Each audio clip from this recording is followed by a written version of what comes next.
नमस्कार दोस्तों, स्वागत है आपका एग्जाम बुक चैनल में। दोस्तों, इस वीडियो में मैं कवर कर रहा हूँ जो लेडीज कांस्टेबल होती हैं उनकी ड्यूटी क्या होती है, वास्तविकता में क्या ड्यूटी करती हैं, वो कौन कौन सी चीजें होती हैं, कौन कौन से टास्क ऐसे होते हैं जो उनको करने पड़ते हैं, क्या प्रॉब्लम्स आती हैं और क्या कौन सी ऐसी पोस्टिंग है जहां पर आप जाके जो है अपनी फैमिली वगैरह सबको देख सकते हैं। इसमें मैं ये भी बताऊंगा कि ड्यूटी में क्या प्रॉब्लम होती है, क्या शहरों में पोस्टिंग होती है, क्या होम डिस्ट्रिक्ट में पोस्टिंग होती है, ये सब चीज़ें मैं बताऊंगा। और जो भी आपका अगर कोई भी क्वेरी हो, कोई भी क्वेश्चन हो, आप कमेंट बॉक्स में पूछ सकते हैं और टेलीग्राम ग्रुप से जो है जुड़ जाइए। सबसे देखिए, सबसे जो काम होता है वो शुरू होता है आपका। शुरू क्या, आप कोई सी भी जिस भी जगह जाते हैं वहाँ महिलाओं से सबसे जो मेजर काम होते हैं मैं वो बता रहा हूँ। ठीक है, जैसे जीडी, जो थाने की जीडी होती है। जीडी का मतलब होता है कि जब जैसे कोई छुट्टी जाता है उसकी रवानगी करना, और जब कोई छुट्टी से आता है उसकी आमद करना, मुख्यतः सबसे बड़ा काम जीडी में यही होता है। वैसे बहुत सारे भी काम होते हैं, जैसे कोई डाक लेके जा रहा है तो वो भी जीडी में चढ़ता है। जीडी में हर समय की चीज जो है चढ़ती है, प्रतिदिन की जीडी जो है चढ़ती है। और जीडी जो होती है वो एक बहुत ही इंपॉर्टेंट डॉक्यूमेंट होता है किसी भी संस्था का, और खासकर पुलिस में तो जीडी बहुत ही ज़्यादा इंपॉर्टेंट मानी जाती है। तो जीडी लिखने का कार्य जो होता है वो भी महिलाओं को दिया जाता है। हेल्प डेस्क मतलब जैसे देख लीजिए, हर थाने में या फिर हर ऑफिस में अगर आप देखेंगे, मेनली थाने में अगर आप देखेंगे तो हेल्प डेस्क होती है। वहाँ पर एक फीमेल कांस्टेबल को जो है बिठाया जाता है। तो जहाँ जब आप थाने में जाते हैं तो सबसे पहले वहीं हेल्प डेस्क पे जाते हैं, वहाँ अपनी बताते हैं कि मुझे ये प्रॉब्लम है, तब वो आगे भेजती है, ठीक है आप वहाँ पे चले जाइए। अगर आपको एफआईआर करानी है, एफआईआर किसी से मिलना है, मिल सकते हैं, कुछ भी जैसे है, तो सबसे पहले जो थाने में होती है या किसी भी एसएसपी ऑफिस में हो गई, डीआईजी ऑफिस में हो गई, हर जगह हेल्प डेस्क पर पड़ी रहती हैं। वहां पर जो है महिला कांस्टेबल को बिठाया जाता है। उसके बाद है कंप्यूटर वर्क। जैसे किसी भी ऑफिस में जो थोड़ा मोड़ा कंप्यूटर वर्क होता है, अब तो खैर कंप्यूटर ऑपरेटर्स आ गए हैं, लेकिन तब भी अभी भी इतने कंप्यूटर ऑपरेटर्स नहीं हैं, तो उनसे हल्का फुल्का जो है कंप्यूटर वर्क वगैरह थोड़ा बहुत लिया जाता है। तो ये है जीडी लिखना, हेल्प डेस्क और कंप्यूटर वर्क। ये जो होती है मेनली थाने में इस तरीके के होते हैं। आप फील्ड वर्क के बारे में बात करते हैं। देखिए, पहरा उनसे करवाया जाता है, जैसे दिन का पहरा हो गया, ठीक है, दिन में जो है थाने का पहरा हो गया, ये सब चीज़ें जो है उनसे करवाई जाती हैं, उन सब पूरे एरिया को देखना, ठीक है। और हाँ, अकेले जो है पहरा इनसे नहीं करवाया जाता है, कोई ना कोई मेल कांस्टेबल या कोई ना कोई साथ जो है रहता है। उसके बाद रात में इमरजेंसी है तो आपको बुलाया जा सकता है। देखिए, आप इतना समझ लीजिए कि महिलाओं की जो पुलिस में जो महिलाओं की ड्यूटी है वो 5 से 6 बजे के बाद जो है ख़त्म हो जाती है। फिर आप जाइए अपना घर जाइए। अगर आप थाने पे रह रहे हो, आप थाने पे अपने रूम पे चले जाइए, फिर आपसे कोई ड्यूटी नहीं ली जाएगी। ये ऑफिशियल रूप से है। बट इन केस जैसे मान लीजिए रात में कोई इमरजेंसी पड़ती है, रात में खबर मिलती है कि यहाँ यहाँ इस तरीके से ये मार पिटाई हो गई है, तो अब मार पिटाई में ये पता चलता है कि वहाँ महिलाएं भी हैं, तो फिर आपको जाना पड़ सकता है।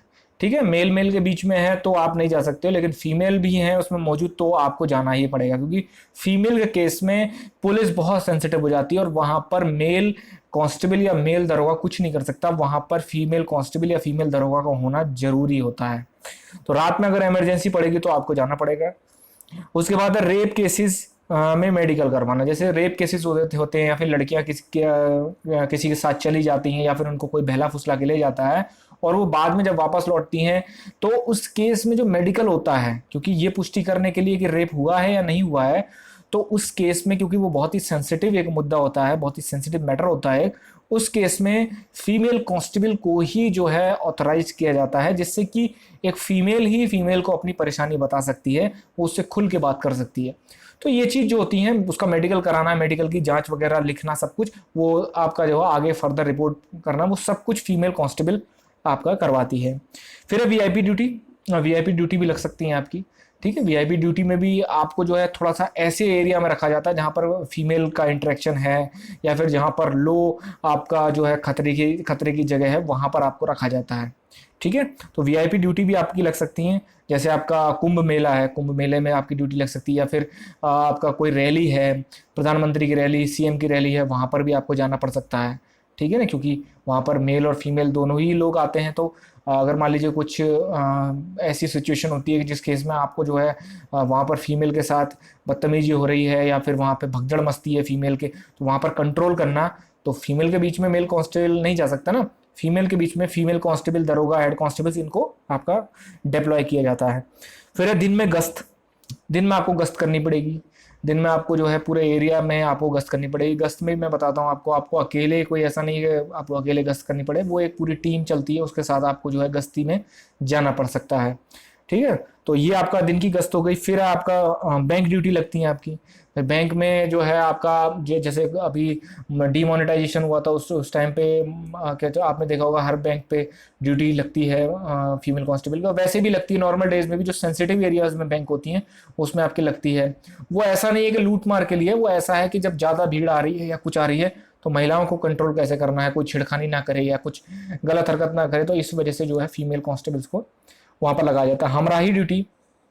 अब हमराही ड्यूटी में क्या होता है, जैसे मान लीजिए एसएचओ की गाड़ी है या एसओ की गाड़ी है। एसओ की गाड़ी में आपका फीमेल कांस्टेबल भी होती है, फीमेल कांस्टेबल मेल कांस्टेबल चलते हैं। ठीक है, मतलब मान लीजिए अचानक कोई औरत जाती हुई दिखी, ठीक है, ये रात में भी हो सकता है, हमराही दिन में भी हो सकता है, ऐसा कोई ज़रूरी नहीं है। तो उसमें जो है फिर आपको वहाँ पर जो है एक चीज़ ये देखनी पड़ती है कि एसओ की गाड़ी हो गई, तो एसओ की गाड़ी में आपको साथ जाना पड़ सकता है, उसमें हमराही कहते हैं उसको। कि आप किसी गांव से निकल रहे हैं, वहाँ आपने देखा कि यहाँ पर कुछ गलत हो रहा है, वहाँ जाके देखा तो महिलाओं के बीच में लड़ाई हो रही है, तो फिर आपका रोल वहाँ पे आता है। ठीक है, मेल ऐसा नहीं कि मेल कांस्टेबल बिल्कुल अलग हो जाते हैं, लेकिन हाँ फीमेल कांस्टेबल्स ही उनको टच कर सकते हैं, उनको हटा सकते हैं, उनको लाठी चार्ज कर सकते हैं। तो इस केस में जैसे मान लीजिए आप किसी उसमें गए हैं, कोई धरना प्रदर्शन हो रहा है, तो धरना प्रदर्शन में आपने देखा होगा मेल फीमेल दोनों है, तो फीमेल कांस्टेबल्स पे लाठीचार्ज जो है सॉरी फीमेल पर लाठीचार्ज फीमेल कांस्टेबल ही कर सकते हैं। ठीक है, फीमेल कांस्टेबल, हेड कांस्टेबल, दरोगा, ये सब। तो ये जो बल का प्रयोग होता है ये फीमेल पर फीमेल कांस्टेबल्स की ज़रूरत इसलिए पड़ती है। किसी के मान लीजिए दबिश पड़ रही है, दबिश ड्यूटी में गए हैं, दबिश ड्यूटी में पता चलता है कि वहाँ पर जो है महिलाओं की भी दबिश पड़नी है, उनको भी पकड़ना है, तो उसके लिए आपको जो है फीमेल कांस्टेबल की ज़रूरत पड़ती है। तो ये चीज़ें होती हैं उसमें। डायल 100 पे भी अब जो है धीरे धीरे ड्यूटी लगानी शुरू कर दी गई है, लेकिन वो भी ड्यूटी नाइट की नहीं होती है, वो दिन की ड्यूटी होती है। दिन में ही आपको जो है डायल 100 में जैसे मान लीजिए डायल 100 में 8 घंटे की ड्यूटी है, 10 घंटे की है, 12 घंटे की, तो आपको डायल 100 में ही उनके साथ रहना है। ठीक है ना। तो ये चीज़ होती है। और बहुत ही रेयरेस्ट केस ऐसा केसेस सुनने में आते हैं कि जो साथी पुलिस वाले होते हैं वो परेशान कर रहे हैं, अदरवाइज बहुत ही कोऑपरेटिव माहौल होता है। ठीक है, वो आपके ऊपर डिपेंड करता है कि आप किस तरीके से चीज़ों को मतलब देखते हैं, वो सब आपके ऊपर होता है। फिर है महिला थाने में ड्यूटी लगती है। महिला थाने, देखिए महिला थाने में आप जानते हैं कि जैसे एक जिले में एक महिला थाना होता है, वो भी शहर में होता है, मेनली सिविल लाइन एरिया में ही बनाए जाते हैं। तो वहाँ पर जो है पूरे मतलब एक तरीके से समझ लीजिए महिलाओं से संबंधित जितने भी जो विवाद आते हैं वो ज़्यादातर महिला थाने में ही जो आपके जो भेजे जाते हैं। ठीक है, ऐसा नहीं है कि बहुत रिमोट में गांव पड़ा है, गांव है तो वहाँ पर जो है आपका कोई केस हुआ है तो फिर वो महिला थाने जाएगी, ऐसा नहीं है। शहर से संबंधित, गांव से भी संबंधित होते हैं लेकिन शहर से संबंधित है, पेशी कराना, ठीक है, महिलाओं की पेशी कराना, वो सब महिला कांस्टेबल्स करते हैं। उसके बाद महिला मुलजिम के साथ ड्यूटी लगती हैं। ठीक है, महिला मुलजिम है अगर है तो उसके साथ आपको ड्यूटी उसकी मजिस्ट्रेट के सामने पेशी कराना। अगर कोई मान लीजिए लड़की पकड़ी गई है, ठीक है, रेप विक्टिम है, तो उसकी बरामदगी के बाद 24 घंटे के अंदर अंदर उसको मजिस्ट्रेट के सामने उसके बयान होते हैं। तो बयान के लिए जो है वो भी महिला कांस्टेबल, दरोगा चाहे मेल हो, लेकिन उसको पेशी जो है उसकी महिला कांस्टेबल ही कराएगी। दरोगा भी वहाँ मौजूद होगा लेकिन पेशी जो है उसका पकड़ के उसकी पेशी जो है महिला कांस्टेबल ही कराएगी। उसका रहना जरूरी है, ये लीगली ऑफिशियल रूप से ये होना ही चाहिए, अदरवाइज मजिस्ट्रेट खुद जो है भड़क जाएगा। ठीक है, और फिर उसके बाद है जैसे कि मान लीजिए अब आपका बात करते हैं, ये सारी ड्यूटीज़ हो गई। हाँ, फिर ये भी एक चीज़ और भी है कि जैसे शहरों में ड्यूटी रहती है, नहीं, देखिए शहर और गांव आपकी किसी भी थाने में आपको पोस्टेड कर दिया जाएगा, चौकी में आपको पोस्टेड कर दिया जाएगा। ठीक है, तो वो चीज़ आपको समझ के चलनी पड़ेगी कि हो सकता है कि आपसे शहर 50-60 किलोमीटर दूर हो, क्योंकि भाई हर थाने में महिला कांस्टेबल रहनी जरूरी है ना, कि क्षेत्र में उस क्षेत्र में कब किस समय क्या चीज़ हो जाए, महिलाओं के साथ कोई दुर्घटना होती है, कुछ भी होती है, तो उस एरिया की महिलाओं को टैकल करने के लिए महिला कांस्टेबल का होना जरूरी है। और भी बहुत सारे काम होते हैं, लेकिन ये ऐसे काम होते हैं, ये मोटे मोटे काम होते हैं, ये लगभग सबकी पूरी सर्विस में ये करने पड़ते हैं। फिर लास्ट में जैसे कि है कि ट्रेनिंग सेंटर, देखिए ट्रेनिंग सेंटर का मैं बताता हूँ आपको क्या सीन होता है। जैसे मान लीजिए कुछ गर्ल्स ऐसी होती हैं जो कि स्पोर्ट्स में बहुत ज़्यादा उनका मतलब इंटरेस्ट होता है, तो उनको क्या करना चाहिए, और वो फील्ड की ड्यूटी खासकर चौकी थाने की ड्यूटी से वो उनको पसंद नहीं है। ठीक है, तो पुलिस में भी बहुत सारे ऐसी जगह हैं जहाँ पर आप साइड लाइन में अपनी अपनी ड्यूटी कर सकते हो। जैसे सबसे बड़ा है, आप पीटीआई कोर्स कर लीजिए। ठीक है, पीटीआई कोर्स कर लीजिए। पीटीआई कोर्स करने के बाद क्या होगा, पीटीआई कोर्स करने के बाद आप जो किसी भी ट्रेनिंग सेंटर पे, इतने सारे बैच चलते चले आ रहे हैं, ठीक है, और पीटीआई डायरेक्ट बैच भी है, और जित फिजिकल तो हर बैच के लिए साथ होता है ना आपका, डिप्टी एसपी भी है, आईपीएस भी है, कांस्टेबल भी है, दरोगा भी है, हेड कांस्टेबल से जो हेड कांस्टेबल बनते हैं उनको लिए भी जब ट्रेनिंग होती है पीटीआई जरूरी होते हैं। तो आप जो है किसी भी ट्रेनिंग सेंटर को पकड़ लीजिए, ज़्यादातर लोग क्या करते हैं कि अपने जो होम डिस्ट्रिक्ट है या फिर जहाँ उन्होंने घर बनाया उसके आसपास जो है कोई सा भी ट्रेनिंग सेंटर पकड़ लेते हैं। तो वहाँ से आप जो है, वहाँ बहुत ही सिंपल लाइफ है। रात मतलब शाम को 5-6 बजे के बाद ऑफिस बंद हो जाएगा, फिर आपके बाद पूरा का पूरा आप रेस्ट करिए आराम से, कोई दिक्कत नहीं है। सुबह 10 बजे से आपका ऑफिस होता है। ठीक है, मतलब कुल मिला के ये है कि चौकी थाने पे रात और दिन का पता नहीं होता भाई, रात में भी ड्यूटी लग सकती है आपकी, दिन में भी। लेकिन हाँ, ट्रेनिंग सेंटर्स पे ये है कि रात में आपको कोई डिस्टर्ब नहीं करेगा, आप अपनी फैमिली के साथ रहिए।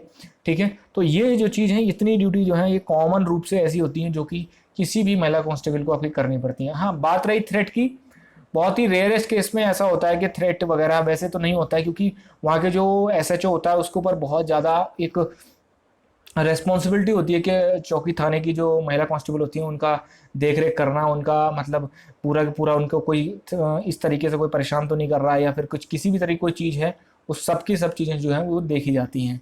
वैसे बहुत ही कम चांसेस होते हैं।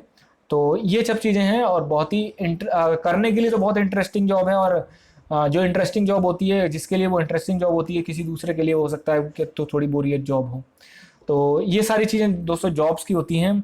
और जेल वार्डन के लिए और आपका यूपीएसआई के लिए कंटिन्यू मैं जीएस डाल रहा हूँ, और मैं एनडीए और सीडीएस के लिए भी जो है जीएस टारगेटेड, सिर्फ जीएस टारगेटेड जो है मैं अब आपका मटेरियल देना शुरू कर रहा हूँ। अगर आप लोग टेलीग्राम से नहीं जुड़े हैं तो टेलीग्राम से जरूर जुड़ जाइए, और लाइक शेयर सब्सक्राइब दोस्तों जरूर कर दीजिए। Thank you.